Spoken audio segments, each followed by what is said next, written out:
morning, ladies and gentlemen. Welcome to this roundtable.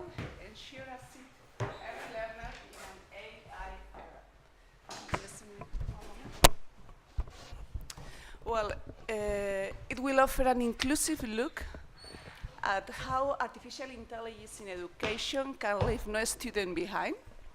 And we will discuss strategies to ensure equitable access to AI-enhanced learning, focusing on accessibility, inclusion, and diversity. So artificial intelligence, or AI, is transforming different aspects of our lives, from health to entertainment, from work to leisure. But the thing is that education is probably one of the most promising areas. Education, we know, is a human right, but there are millions of youth, of children, of adults that are denied access to quality education, or they are facing barriers and challenges to reach their full potential. So these barriers and challenges are related to poverty, to inclusion, to geography, to culture, gender, etc.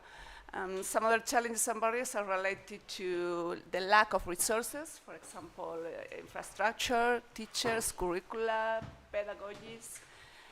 And the thing is that the rapid changes of the 21st century is widening, is increasing the digital and the skills gap. No? So how can we face these challenges and these barriers and guarantee that each learner has a voice in the learning process, and how we can take advantage of artificial intelligence to democratize education, to enhance the personalization of this education, and finally to face and solve all these challenges that we mentioned. So we only have 40 minutes and a lot of topics, so I'm going to try to put the focus with two general questions that I introduce later. And first of all, I'm Carlota Tovar. I'm the director of the University Camilo José Cela Foundation, and I am honored to moderate this roundtable with the help of my colleague, Vijay Dungana, Vice President for the International Center for Excellence in Innovative Learning, ICEFIL, and with these distinguished guests from different countries and experiences that will share with us their insights and expertise in relation to higher education, artificial intelligence, and how to facilitate this education and to foster the inclusivity, accessibility, and social justice. So last December, it was the first time that in the University Camilo José Cela Foundation we launched an initiative using artificial intelligence. With the help of our educational innovation department, and with the collaboration with our teachers from schools and university, we designed training content material that were demanded by an NGO for the Smile of a Child that it was working in Cambodia. So we were very surprised because in a very short period of time, we have really a wonderful training content that helped us a lot to particularize the content to the specific needs of these students. So, well, for us, it's really a pleasure to be here and to know more in depth about the experiences that all of you can share today in this roundtable. And before we begin, I would like each of you, please, to introduce yourselves, and just in a couple of minutes, because we are so very short of time, but please, the floor is yours. Hi, I'm Carla Wade. I'm the Senior Director of External Relations for the Consortium for School Networking. We work primarily with K-12 technology leaders across the US. Shall we go from one Carla to the other? Sure. Okay, so I'm Carla Arts. I have been working in EdTech and education for over 20 years. I very much believe that we need to reinvent what education looks like going forward. And I've worked across the world with startups, with publishers, with the whole higher education, K-12, and look at the role of technology, but also accompanied by what we know about the science of learning on how learning works, because I think that's really important in how we consider technology, whether it's in the developing world or whether it's in the global north. Thank you, Carla. I'm Simon Menendez. I'm working at Ashoka, directing the education field in Ashoka. And I think our vision is everyone a change maker, and we are looking always for how we can create systems with opportunities and resources for everyone to unleash this potential for the good of all. Thank you. I'm Luis Portales. I'm from Mexico, from Tecnológico en Monterrey. I'm working in the Institute for the Future of Education, with basically the main purpose of the institute is improving the million of lives through transformation of the education. I'm in charge of the experimentation and impact measurement area at that institution. Thank you, Liz. Thank you. Vijay. Hi, I'm BJ. I'm Vice President of International Center of Excellence for Innovative Learning. And our focus is primarily on how we can use technology to form teachers in Africa. And one of my key concerns is to make sure that education and especially children in Africa are not left behind by the AI wave, which has a real possibility of happening. Thank you, Vijay. Thank you all, and thank you for being here today and your participation. So we have divided the round table into rounds of questions. After each question, I will give a little introduction, and I will give the floor to yours to continue the conversation, okay? So the first round question, how can artificial intelligence help us create more inclusive and equitable education for all? We would like you to set a specific solution and a strategy you are dealing with to ensure that every person, regardless of their background, circumstances, or abilities, has access to quality education that meets their needs and aspirations. And here we are talking about how artificial intelligence can help us to expand the access and affordability of education, especially for those who are out of school or at risk of dropping out. We are talking about how artificial intelligence can improve the relevance and quality of education, especially for those who have diverse needs, preferences, and learning styles, and how to enhance the participation and empowerment of learners. So, the floor is yours, please. Carlos, for example. Okay, I will go. Thank you. Okay, so when the sort of generative AI thing started, I thought this is terrible because it's just going to widen the gap. But then I kind of soon realized that actually this is amazing because it can narrow the gap, but only if we use it well. And there are a number of things, because the friction that's there with with generative AI is much less in terms of technology and infrastructure potentially than a lot of other technological platforms used in education. So for the developing world and for access to education, up to a certain level, I'm not saying it's going to solve everything, it could be a tremendous and a very potent instrument to give, especially African continent. It's the continent with the most youth in the world, and it's yet the continent that is most deprived of quality education. So we need to kind of ramp it up there. The biggest problem, though, where I'm less optimistic, is obviously currently all the sort of large language models that have sufficient scale and sufficient data sets to support this all come from the weird Anglo-American world. And that is a problem because we also know that quality education relies on local language, especially with the younger learners, and a lot of dropping off happens after because there is no local language. So that's where I'm slightly less optimistic about this, and I think the LLM players and the big tech guys should do something about it. It's their moral responsibility to not just rake in the money and not just be powerful in the world, but actually galvanize the potential of these tools for the benefit of those kind of learners that haven't got sufficient access to learning. So that's kind of where I'm coming Thank you, from. Carla. I'll jump in there, and on that, I agree with you completely. Data in, the information that goes into the systems, is only gives you what comes out. And it's not only with the language pieces, but the bias. Yeah. I think we have to be very careful in our students using AI or large learning models that are set up to drive them down one path when that may not be the best path for that student. I think the other thing is that for all of our students, we need to have them in understanding how to use AI safely, because it's not only in schools that they'll be using it.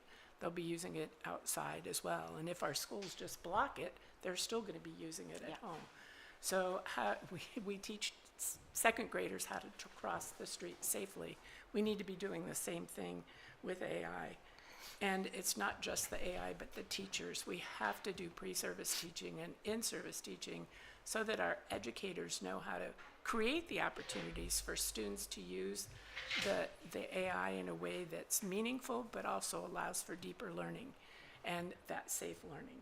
And then in the structure or the environment of the school, we need to be thinking about protecting student data, and cybersecurity is a part of all of this as well. Yes, for us is I think there is four main elements related with all of this. The first one is that you already mentioned the access and the quality of the access to education. Probably the AI could provide that type of access. In terms of be more near for all the different needs, so be able to satisfy the different needs. But in the other hand, it's pretty much that we are seeing in Latin America. It's pretty much that the gap is bigger because they don't have access to that technology. Even so, it's not too expensive. It's already there, but they are not prepared to be to assure that every learner have access to that of technology. The second one for us is, and I think you already mentioned, the content of the education, of the things that the AI produce or use have to be relevant for them, right? Otherwise, it's going to be pretty much like the traditional system, educational system, that where the kids or the learner goes, sits, and probably doesn't make any sense that they're hearing and they're receiving, because it doesn't make any match what we are living right now. And from that perspective, the other aspects is how we are going to use all this information, all this data that is continually generating in all this process to avoid all this dropping out, and it's very related with this relevant content. Because if I'm perceiving that this doesn't make sense for me, doesn't make sense for what I'm living right now, so it's more easy for me to quit. So we have to be very aware, and we already have the opportunity to have all these metrics in order to stop that dropping out and create in very fast way all these interventions model, or do something about it from that perspective. And the last one is all this assessment, how we are going to be able to assess that they are actually learning what were they supposed to be learned. And again, not in the traditional perspective that we apply some tests. I think today with this idea of tests, tasks, and jobs, it's the very simple way to put it in all these competences model that is now there. So we have to be, the technology could help us, or all this AI help us to provide all this information, all this data in real time. But if we don't guarantee that the learner have access to all this technology, and that we use wisely all this information that we are going to receive and we are provide them in both ways, then probably is not going to be a seat for everyone in this educational system, right? So, well, at least that is the four elements that we are looking right now, and if we want to go further with that, or deeply in the next part of the conversation. So, Thank you, Luis. so, Simon? Yeah, I would like to say, to talk about, also we are in a new era. You said before, we talked before about the gap, skills gap.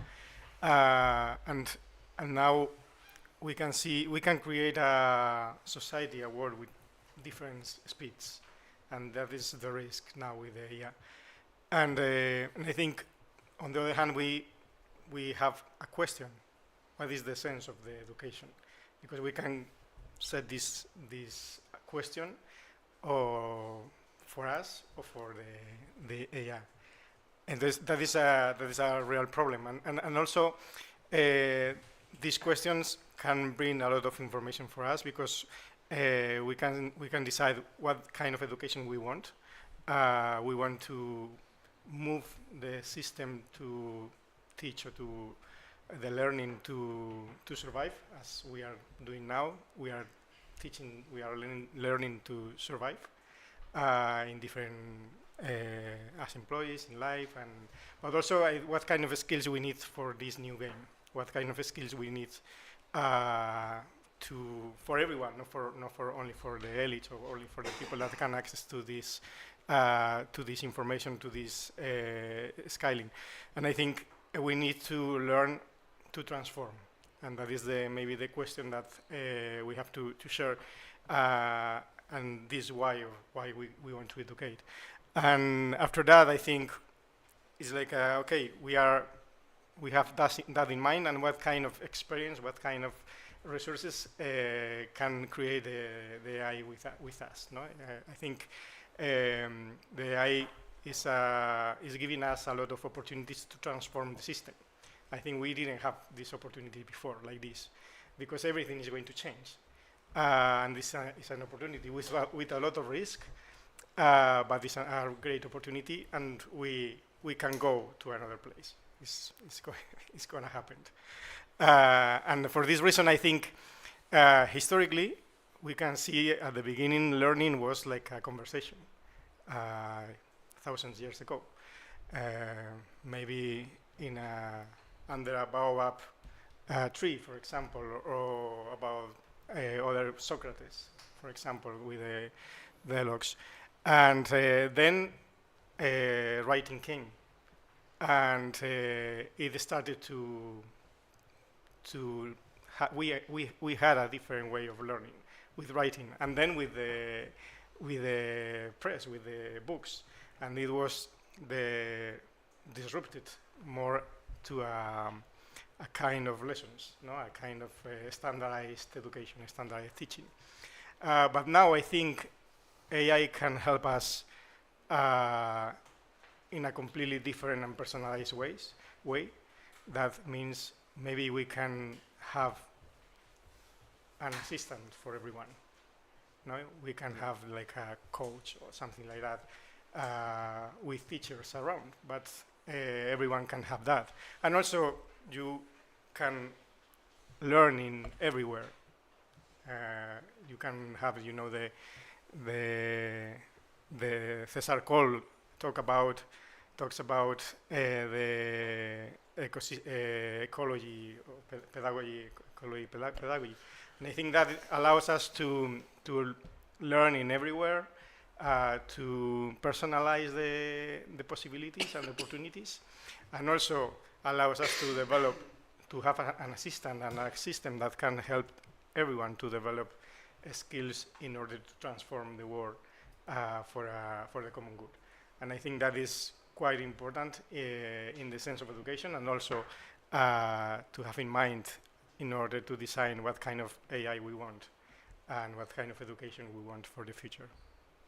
Thank you, Simon.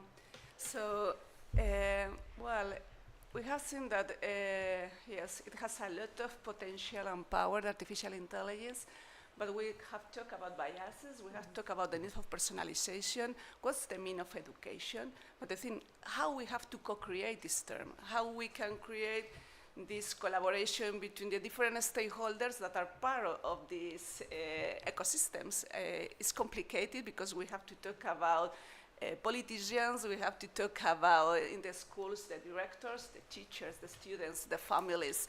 So in your experience with artificial intelligence in your work, have you ever tried this kind of collaborations in a different way? So you have said, hey, this is something that I believe that it can foster a new way to consider inclusion, that to create a new term for education in this particular context, so that this inclusivity, integration can facilitate the learning for everybody.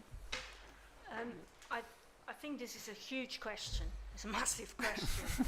But one of the things that education's never been very good at, and for very good reasons, I'm not saying, it's all been bad, there are very good reasons for it, is actually the lack of experimentation, because the minute you use the word experimentation, it's about risk, right? And so we want to mitigate the risk, 100%. What, on the other end of the spectrum, you immediately start thinking systemically. We can't immediately think systemically for, Africa, we need to kind of have some space where we can actually test this out and experiment. And that is also what innovation is about. So you don't immediately do it at massive scale because you want to evaluate that it's working. It would be entirely foolish of us to say, okay, we've got an LLM, let's just roll it out across the world. Culture relevance, language, teacher education, how do we kind of make sure that kids can engage with this? That's huge. But actually giving teachers and learners the space to kind of, and policymakers with them in a social context, because we constantly talk about personalized learning as if that's the holy grail. Let's please socialize this as well and experiment in a social content at small scale in lots of different places and find out what's happening. And it's grassroots, and I know systemic and systems don't like the grassroots, because especially policymakers, because they can't control it. But I think in this context and in the Ashoka context of change making, I don't think we've got a choice. So I would advocate, and there's people here who work in organizations that potentially, and you certainly have the space, and you too, to kind of do this kind of experimentation. And we need to kind of not walk into this blindly and just say, oh, it's biased, it's too risky, it's this or that. Give ourselves a bit of space to experiment and evaluate, and then say, because it's not going to go away, it's only going to get bigger. So we need to do something, but let's start small and then grow. If I'm going to just adding to that, I think there is two main elements, at least from our perspective, and you introduced this idea of the system that is very important and very relevant if we want to change all this perspective. And I think Ashoka, the founder of Ashoka, has very clear about what is the definition of social entrepreneur, right? In terms of it doesn't stop until he is going to change all the fishing system. There is we need to change the shift of paradigm in terms of the relevance of the state, because traditionally education was for the state, and the state defined everything related with education. Now the education is broader. It's a broader aspect, and the states doesn't have all that chance to control everything. In one perspective. The second one is the capacity that social entrepreneurs, startups, local stakeholders have the ability to go to the grassroots and actually understand all the context and understand what is the main issues they are facing right now.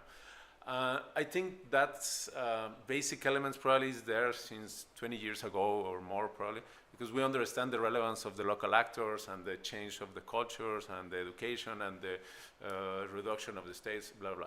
But now with all this technology, we're going to be able to create some experimentations. Really fast, really good, and test it and see, is this working for this community?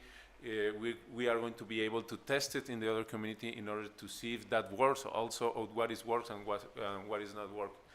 And that is kind of the 20 years ago, it was very cost to do that.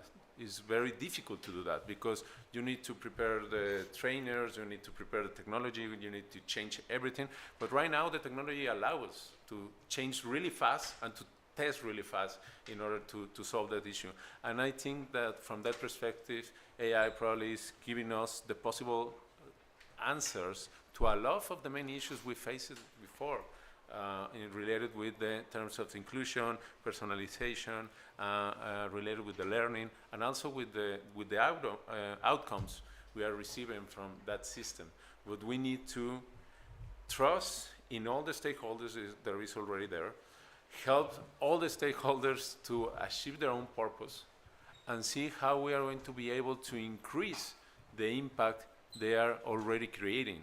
One of the questions we normally use when we trying to articulate these ecosystems in several of our working is how I could help you to improve or to increase your impact based on what you're doing.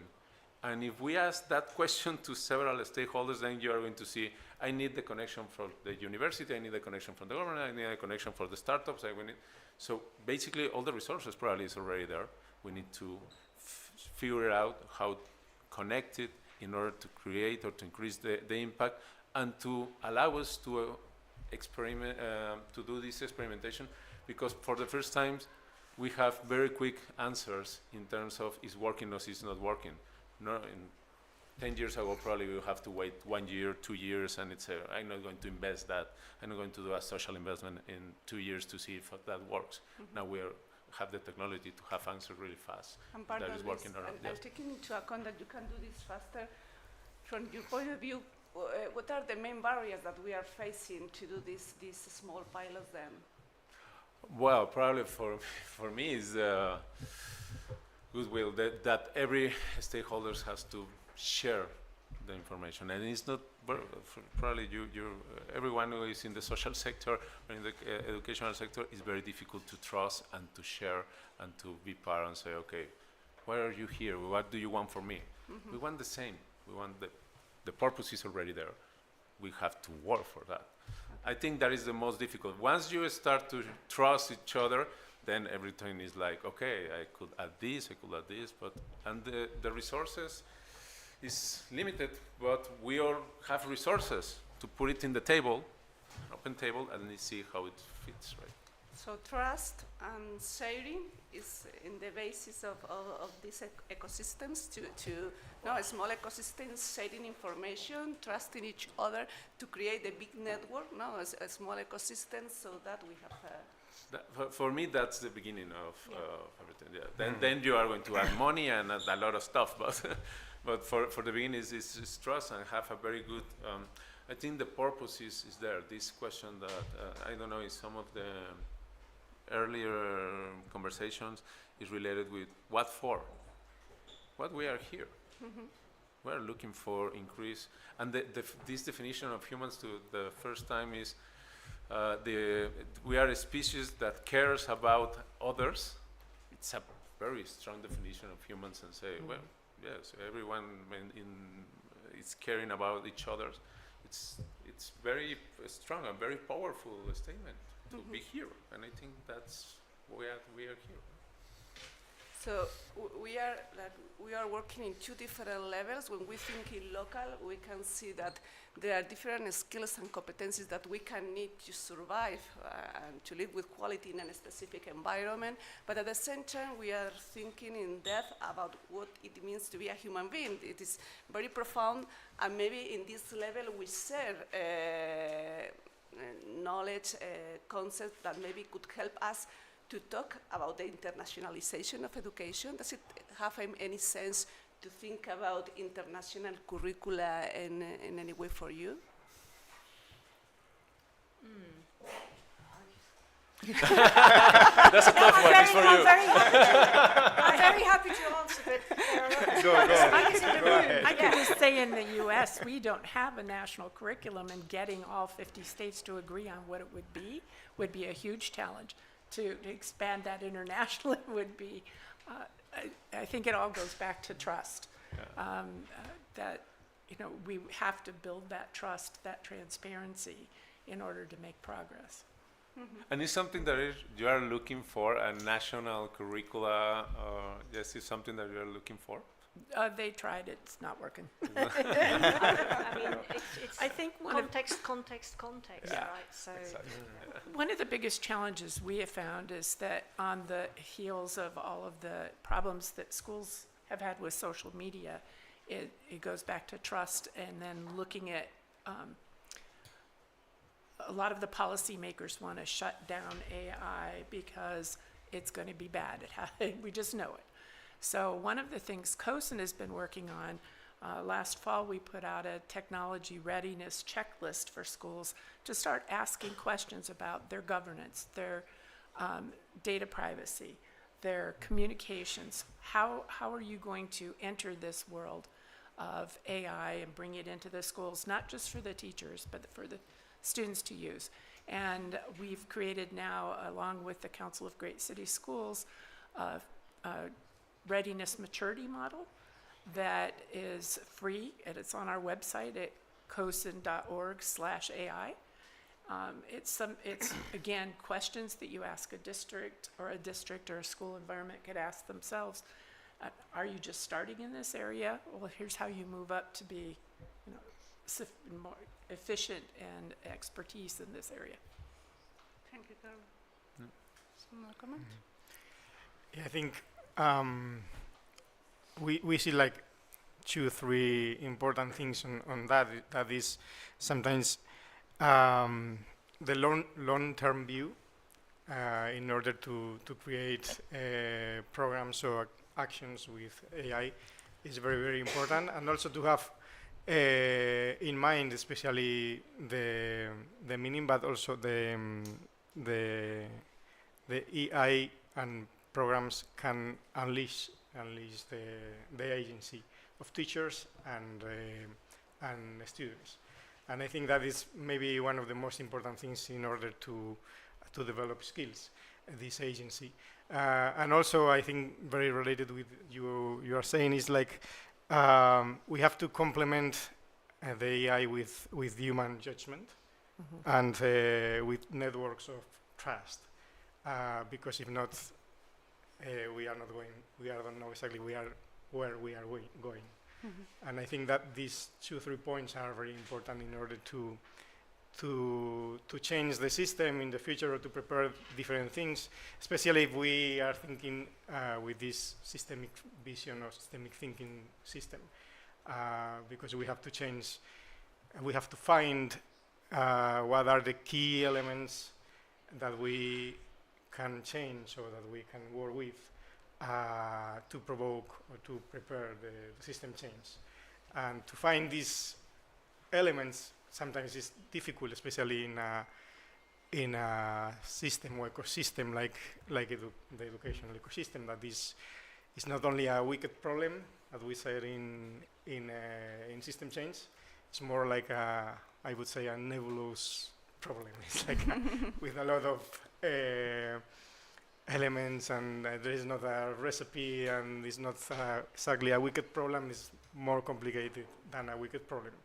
And there are a lot of actors that are in the system with a lot of different resources. What the relationships between them are thousands and thousands. We can find thousands of possibilities, and it's very, very complex, and it's like a nebulous. It's not something tangible because it's so big. Maybe one of the biggest ecosystems in the world. And for this reason, the system change is more complex, but I think we can find several principles that can help us to work for that, Okay, like North Stars. Thank you, Simon. Well, I know that today a lot of organizations that are willing to start working with artificial intelligence are watching us. And can you recommend any starting point, and taking into account your experience working with artificial intelligence, some roles or experiences that you can share with them so that they are not so scared? Because when we are talking about these big ecosystems, these complicated relationships, no, sometimes it's scary and I say, oh my God, But any recommendation or any experience that you can share with them so that we can foster this starting point? I think we have an opportunity to think out of the box about transforming education for the first time in a long time in a way that if we don't do it, our kids are going to find other ways to get education than our schools. And instead of looking at school the same way we've always looked at it and adding AI in, we need to just throw that out and start all over in a way and say, how can we make school fun, engaging, where kids want to come to school every day, where the teachers want to come to school every day? Because we know that that's awesome. Where administrators are excited and proud about what's happening in their schools, and they want to share that. We have such an opportunity right now. And I think that collaboration and learning from one another is one way to do it. In the States, each state has their different curriculum, but there's a lot of similarity. And I think that's true in any country where in one part of the country, they teach this way, the same document is changed in just a few words or changed somewhere or another. Let's have a foundation that we can all work from and really build a global collaboration for how we tackle AI and how we make it exciting and beneficial for our students. Yeah, following that thought, for me is probably the basic question is what for? But not what for the technology, is what for the education. What is the main purpose of the school? Yeah. What is the main purpose of that my kids go every single day to the school? I assume they are going to learn something. Okay, what they are supposed to learn, maths, interaction, sociality, and probably that is, now that you mentioned this idea of the international curriculum, well, what could be that curricula, that is skills that every single human being supposed to have. And I think Ashoka has a big picture about us as change makers, at least empathy, and there is a lot of skills that probably most of the people have it. Probably we don't have wars and we are all in peace or something like that. But for me, the first one is, okay, let's think about what is the main purpose of the schools, what is the main purpose of the education, or what is the main purpose, what are you trying to teach in something or learning something in very particular context. And with that question in mind, or with that possible answer, what is the main need you are going to try to attend from that particular community, from one particular context, and then probably you could be very trust right now that there is technology that is going to help you to achieve that goal. And probably 10 years ago, without artificial intelligence, without MLS, etc., probably we don't have the technology, we don't have the algorithms, we don't have all that stuff in order to achieve that. Now we have it. But let's go back to the fundamental question, why do you want to use that? Or what is the main purpose you are looking for? And this is very similar that is already happening with digital transformation. Most of the company bought a lot of digital something, and then you say, okay, and that help you? No, but now I have very fancy toys. Good. Now you spend a lot of millions of dollars in technology that you don't really know how to work. Exactly. Okay. I think you've hit the nail on the head, because that's been the fundamental problem of introducing technology into education. When you look at, introducing technology to medical sciences, introducing it into the business world, into everywhere else, technology has had a transformational effect. There is no point in using technology if it's not going to augment or transform something. What has it done in education? It's gone straight to the retrofit. Like, look at the status quo. This is how a workflow now happens in the classroom. So by definition, we've actually looked back. And I've been working in edtech for years, and I've always had this kind of, when I'm working with startups, don't look back, Don't look at where this is going, because you're retrofitting it. Yeah, but we can't sell it if we're looking forward. So, but that is where education's been at. It's been at the retrofit. So we've spent millions on technology in education for zero result. And here is someone sitting who's, in the domain, but has always said, we've got zero result. We're at the cusp now where the result can be exponential if we, do what we've been talking about here. And we have trust, and we recognize its shortcomings, just like we have to recognize our human shortcomings, because AI is only a mirror of that, let's face it. But there is a fantastic opportunity here. But we also need to start thinking about, there's technology and there's people and there's kind of education. No, we need to fuse. We need to look at a fusion of all these things, and then it will be really potent, with the right level of trust, with the right level of scrutiny, with the right level of experimentation, and then I think we can go a very long way. And adding to that, I think it's really important, if we are clear about it, everything, then we have all the base to measure the correct indicators or the correct elements. This is changing everything now. I receive a lot of NGOs or companies. Could you help us to make an impact assessment? Yes. What is your main purpose? We don't know. Yeah. Well, then I don't have any idea how to help you. So what's the beginning, the measurement or the answering the question about education? Asking or the the two of them? Exactly. That's the question, because when we conduct several studies every year, and the main is, what is the main question you are trying to answer? And in most of the cases, we spend a lot of time trying to figure out what is the main question they're looking for, and then based on that, I could deliver it, and I could make all the methodology, all the assessment, etc. But if you are not clear, has NGO, or has education, or has whatever, what is the main purpose? What is the thing you are trying to change?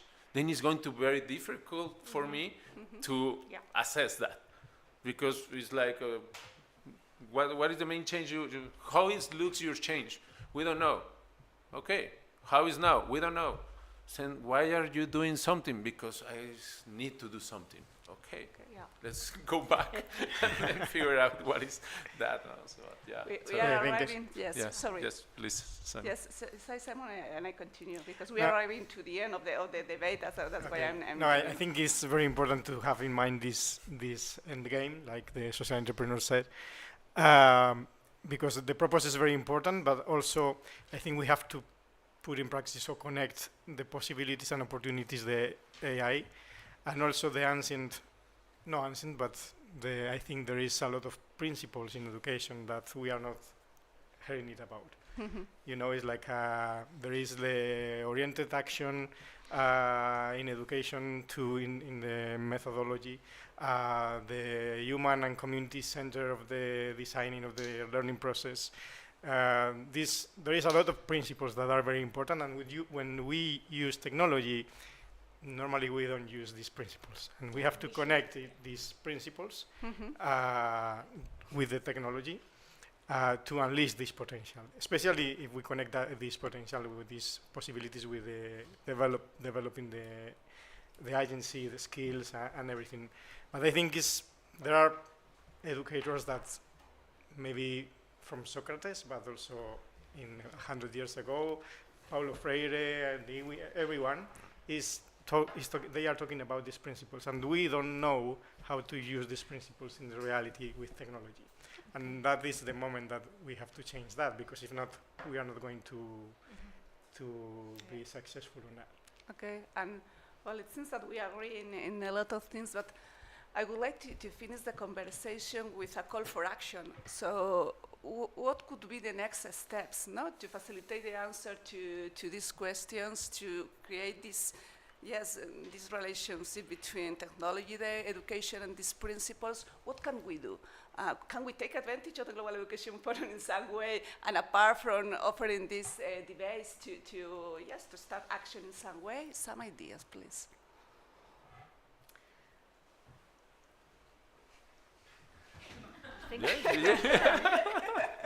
No, I think and I'm speaking especially in terms of AI and its use. We may, AI is very closely associated in how we work with digital tools. And I think one of the challenges we have is that if I use the analogy of a car, AI is like a new car. And I think one of the things we don't do is we give someone a new car without making sure they know how to drive the car.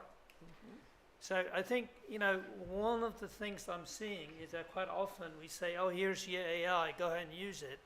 But I would recommend that we first identify and evaluate the teacher's competency with digital tools and do a digital skills review so that we can make sure that they have the basic minimum qualifications to effectively use digital tools and AI.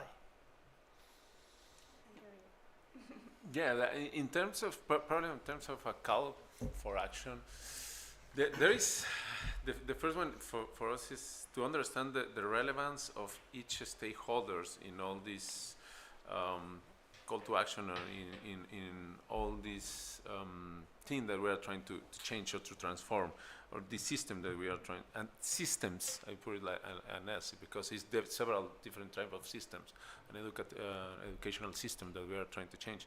And one of them is the teachers, the professors, is very difficult from, I don't know, from several parts, from universities at least, it's very difficult to put it there and to ask, what do you need? Is this helping? Is it not helping? What do you prefer? Is it working? Is it not working? Probably in a very bad analogy, we are looking them just like our this lowest part of the workers, right? So we think they are not thinking, they are not have the ability to use this car because, no, use the car, but I don't want this car. Use the car because it's the car we only, and it's very expensive, so you have to use it wisely. But you never ask if I need a car or not, right? So from that perspective, I think the relation between professors and students has to be in the very core of all this process, because the professor or the teacher is very relevant in all this process, and also the student is very relevant in all this process. And who knows what is happening in the classroom? It's the professor and it's the students, and they are the main change makers from that perspective, and we need to help them to increase this relation that they already have in order to achieve a bigger goal, because the teacher is looking for a better life for the student or the learner, and the learner is looking also for a better life for them. So, I agree with you, and I think what's really important here is also to see the relationship teacher-student becoming more co-creative, and teachers actually also becoming co-learners. So they still have to be, teaching the learners, but they also have to become co-learners.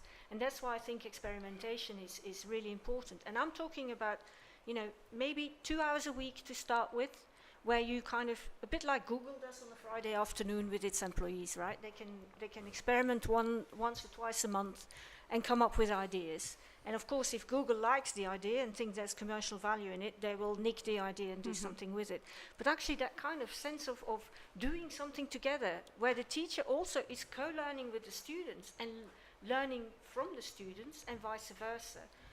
There needs to be some scaffolding. I'm not saying, let them all loose. But I think is probably the most effective way to go about this, and also the most effective way for us to kind of start evaluating how this works. Thank you, Carla. Unfortunately, we have to finish the debate, but I would like to invite the audience to ask any question, or to Emily is prepared to answer whatever you want to. You can try it. So, any question, please? Yes, please. Using the mic. My name is a question for But you need to come to the mic. Here. Sorry, my name is Maria Jose from AI4Education.org initiative. My question is, I've been just thinking a lot about what needs to change, but I just wanted to ask about the assessment system, because until we reform the assessment system, my belief is that nothing will change. You know, like we start teaching to the test in primary or secondary school, and that kills all creativity, all experimentation. So what are your thoughts on that, and what kind of like call for action, you know, is you think is needed? Yeah, we need to change the assessment. Assessment systems play a crucial role in shaping education. Okay, you go. Teaching to the test can indeed hinder creativity and experimentation. AI can help in creating more adaptive and personalized assessment methods that focus on holistic learning outcomes rather than just test scores. It can provide real-time feedback to both students and educators, promoting a deeper understanding of individual progress and learning needs. This shift towards more dynamic assessment practices can foster a more engaging and effective learning environment. Any question? No, I think she answered well, but more the assessment at the system level, because that's what, you know, like the systemic, the level to enter to university, you know? Yeah, I think probably in the bottom line is the insensitive related with the assessment, because it's what do you get with a good test, an A or a 10 or I don't know, it depends. And if that reflects something, but we don't know. So probably I think we need to rethinking all the assessment in terms of what we are looking for evidence. When we start some impact assessment, the first one, I don't like to use indicators from the very beginning. I'm more like, what is the evidence you need to get in order to be sure that you are achieving your goal?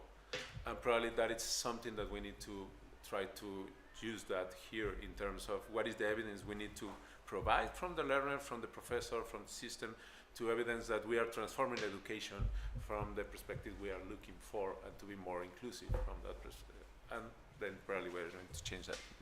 Also, I think we should look at assessment as actually a learning tool rather than an assessment tool. Oh. And if we look at that as a learning tool, there's much more value into this. Now we look at it as, there's a test, one point in time, you get assessed on it. If you do badly, tough, you know, but it defines your future. That's not a way to deal with learning at all.